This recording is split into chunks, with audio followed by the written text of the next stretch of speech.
사랑하는 유영교회 성도 여러분, 주님의 은혜 가운데 지난밤도 평안하셨습니까? 예, 오늘 우리가 함께 나눌 말씀은 시편 114편 말씀입니다. 시편에 보면 출애굽을 다룬 시들이 좀 있습니다. 78편이나 105편이나 106편. 그런데 그런 시들을 보면 여러분 아시겠지만 시라기보다는 어떤 역사를 축약하는, 출애굽의 역사를 축약하는 그런 느낌을 준다면, 오늘 우리가 보는 시편 114편은 시처럼 짧습니다. 그리고 강렬한 의미를 담아서 출애굽에 나타난 하나님을 증거해 주고 있습니다. 그래서 이 시는 6월절 저녁 식사 때마다 읽혀졌고 또 자녀들의 교육용으로 노래되어졌다라고 말합니다. 자, 그러면 어떤 내용이 담겨져 있는지 우리가 함께 읽고 또 오늘 우리에게 주시는 메시지를 같이 나누도록 하겠습니다. 1절부터 제가 봉독해 올리겠습니다. 이스라엘이 애굽에서 나오며 야곱의 집안이 언어가 다른 민족에게서 나올 때에 유다는 여호와의 성소가 되고 이스라엘은 그의 영토가 되었도다.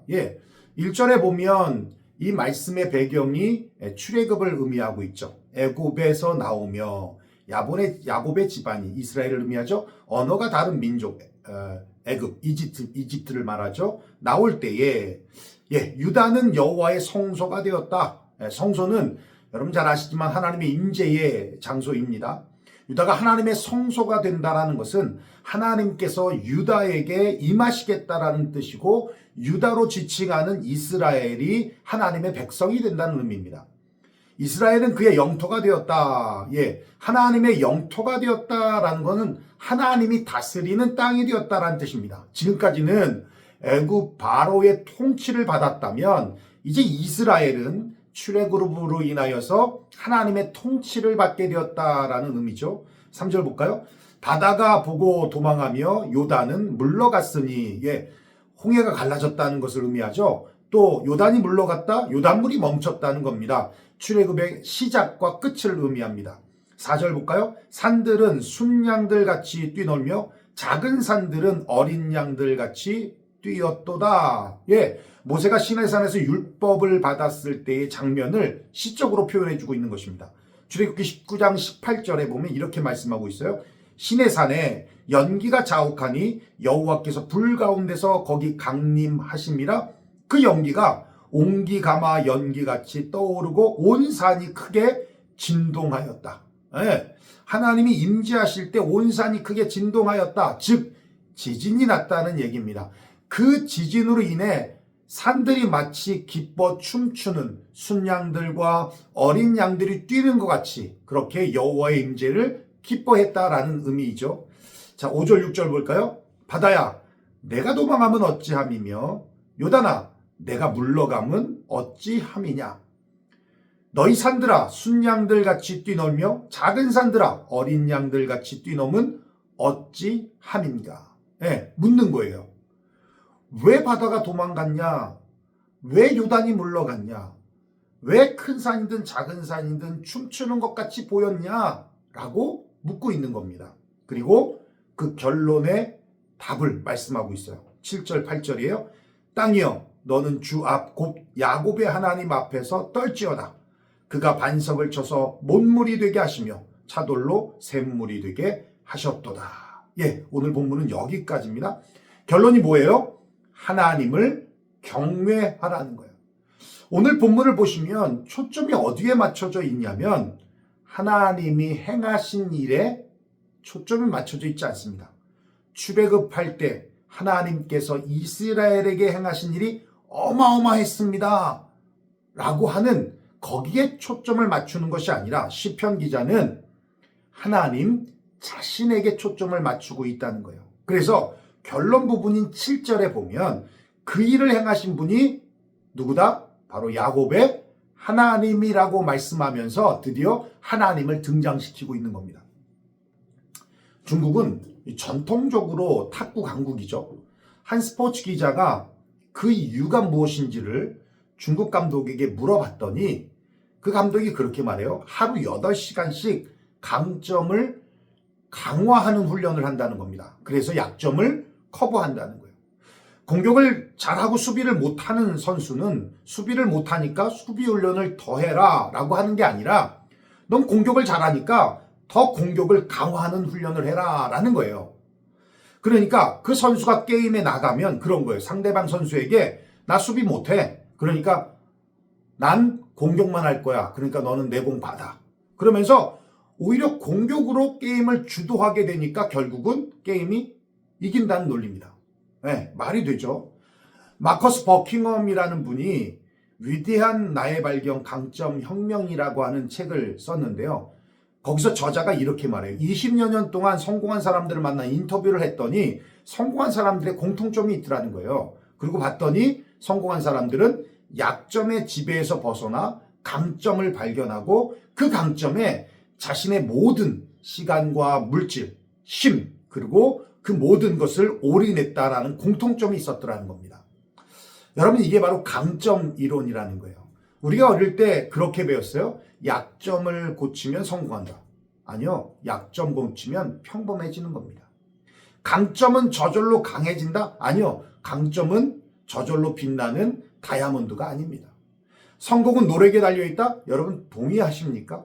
아니요. 어느 정도는 좋을 수 있어요. 어느 정도는 very good 할 수 있습니다만 great, 위대함은 이루지 못하는 겁니다. 탁월한 수준에 이르는 최고의 비결은요. 내가 잘하는 것, 내가 가지고 있는 강점을 최대한 집중하는 겁니다. 거기에 탁월함이 나타나는 거예요. 그렇다면 우리의 강점이 무엇이겠느냐? 하나님이 우리와 함께 하신다는 것, 이게 바로 우리의 최고의 강점입니다. 출애굽을 어떻게 할 수 있었습니까? 바다가 왜 갈라지고 요단이 왜 멈췄습니까? 왜 산과 동산이 춤추듯 진동하며 흔들렸습니까? 하나님이 임재하셨으니까. 하나님이 함께 하셨으니까. 우리의 강점은 하나님이 우리와 함께 하신다는 거예요. 그렇다면 강점을 강화하기 위해서 우리가 할 일이 무엇이겠느냐? 7절 말씀하고 있는 겁니다. 땅이여, 너는 주 앞 곧 야곱의 하나님 앞에서 떨지어다. 하나님 앞에서 떠는 거예요. 여기 떤다는 건 추워서 벌벌 떠는 게 아니라 경외한다는 거예요. 경외한다. 8절에 이렇게 말씀하죠. 그가 반석을 쳐서 못물이 되게 하시며 차돌로 샘물이 되게 하셨도다. 반석과 차돌같이 강팍한 이스라엘의 심령을 변화시켜서 물을 나게 하시는 하나님이다. 노예 근성으로 꼭꼭 묶여있던 그들을 이제는 하나님 나라의 주인으로 바꾸신 하나님이다. 우리와 같이 죄인들을 변화시켜서 새로운 삶으로 이끌어내시는 하나님이다. 여러분, 우리 자신들을 한번 돌아봅시다. 이스라엘과 다르지 않았어요. 예수 믿기 전과 예수 믿은 후에 우리의 삶을 보면 얼마나 큰 변화가 있었습니까? 그렇죠? 어떻게 내가 이렇게 변할 수 있지? 라고 할 만큼. 개척해서 한 6개월이 되었을 때 한 20여 명 성도들이 모였어요. 여러분 잘 아시지만 개척할 때는 우리 사모와 둘이 했고 또 첫 예배 때 한 가정, 또 두 번째 예배 때 두 청년, 이렇게 해서 사실 8명이 이렇게 시작이 된 거거든요. 그런 중에 교회가 좀 더 부흥이 되니까 장소를 좀 옮겼죠. 170번지로 옮겼는데 얼마나 옮기면 아무튼 화분도 화분갈이 하면 몸살 앓듯이 옮기고 얼마 안 돼서 한 8명이 나가셨어요. 한 20명 모였는데 8명이 나갔으니까 굉장히 많이 나간 거죠. 힘들었습니다. 그래서 매일 밤마다 기도하러 교회로 갔는데 그런데 하루는 교회 키를 안 가져간 거예요. 목사가 기도하러 교회를 갔는데 교회 키를 안 가져갔다. 이런 생각하니까 얼마나 한심합니까? 그리고 그 당시 그 상황에는 자괴감도 있고 되게 낙심되고 있는 상황이니까 더 이런 게 밀려오는 거죠. 교회 정문 앞에 차를 세워두고 거기서 이제 기도를 하는데 얼마나 눈물이 나는지 그때 들려지는 찬양 소리가 있었어요. 주님은 산 같아서 언제나 그 자리에 계셔.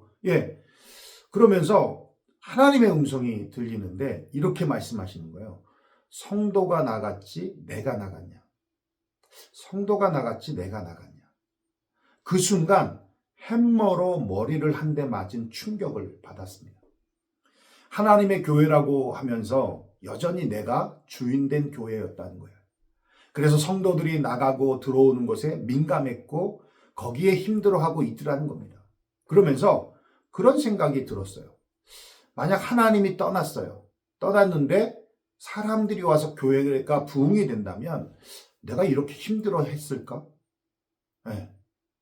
내가 이렇게 힘들어 했을까? 봤더니 이게 나의 본심이었다는 거예요. 저의 본심을 확인한 후에 정말 회개하면서 엄청 울었습니다.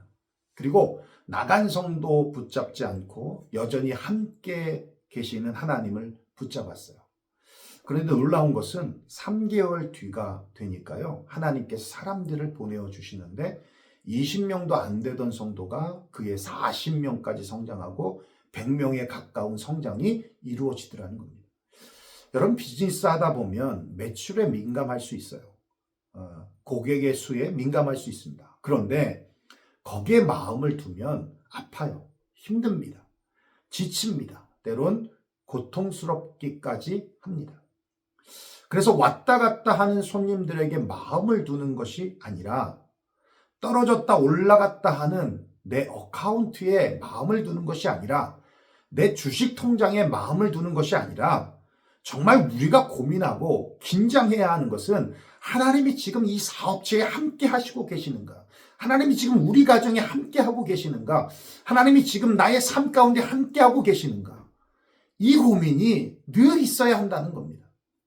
매출이 떨어져도 괜찮아요. 손님이 좀 줄어도 괜찮습니다. 하나님이 함께 하시는 사업체라고 한다면 변함없이 항상 함께 하시겠다고 약속하신 하나님께서 이루고 역사해 주시는 거예요.